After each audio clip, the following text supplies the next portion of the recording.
जालना लोकसभा निवडणुकीच्या अनुषंगाने महाविकास इंडिया आघाडीचे उमेदवार डॉक्टर कल्याण काळे यांच्या प्रचारार्थ जाहीर प्रचार सभा काँग्रेस नेते बाळासाहेब थोरात यांच्या उपस्थितीत N2 विठ्ठलनगर या ठिकाणी संपन्न झाली।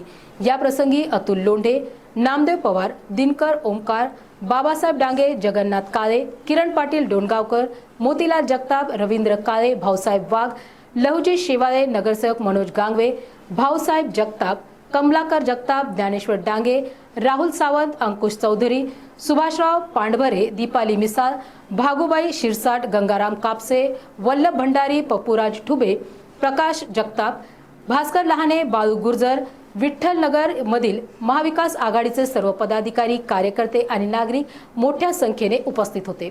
पुढचा असा मिळालाय तुम्हाला, कधी फिरकलाच नाही, कोणाला भेटला नाही, आणि आता तर तुम्ही एवढे काही खासदार ठेकेदार काय काय सांगितलं, गुत्तेदार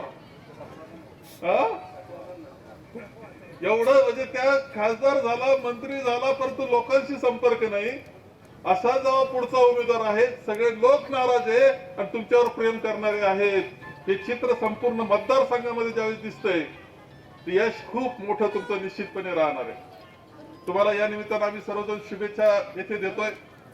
एक गोष्ट फार महत्वाची चर्चा इथं खूप चांगल्या पद्धतीनं आपण सगळ्यांनी इथे केली।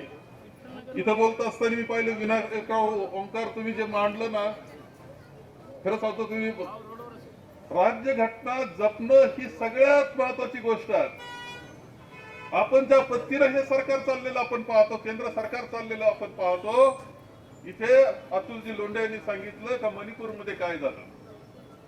मणिपूरमध्ये सांगत असं, आदिवासी महिला त्या नागवेतीला गेलं, त्यांच्या पाठीमागे हे लोक धावत होते, त्याच्याबद्दल अत्याचार झाले, मारलं, शेवटी त्यांना जीव मारलं।